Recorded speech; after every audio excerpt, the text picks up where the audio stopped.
Pakistan, a country already grappling with political uncertainty, now faces questions about sovereignty and state responsibility.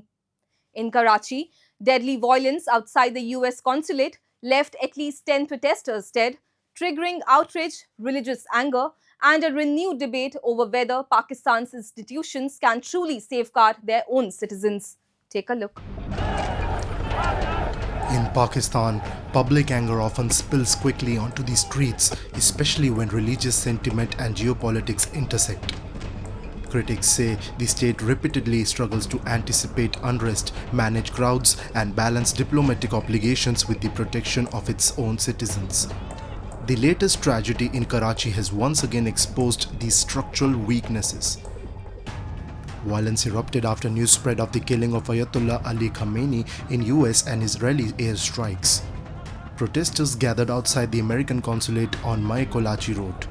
According to reports, some demonstrators breached the compound's outer wall, after which security personnel opened fire. Civil Hospital Karachi confirmed at least 10 deaths and over 30 injuries, with reports of bullet wounds among victims. Protesters set a vehicle ablaze near the main gate before being pushed back with tear gas. Karachi में आपने देखा कि बहुत सारा नुकसान हुआ। Police तैयार नहीं थी।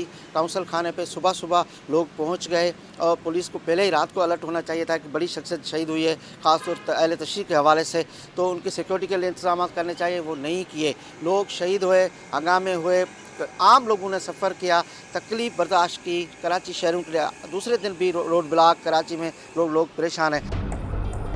The unrest was not confirmed to Karachi. Nationwide demonstrations reportedly left at least 23 people dead, including casualties in Skardu and Islamabad. Section 144 was imposed in several cities as authorities increased security around diplomatic missions.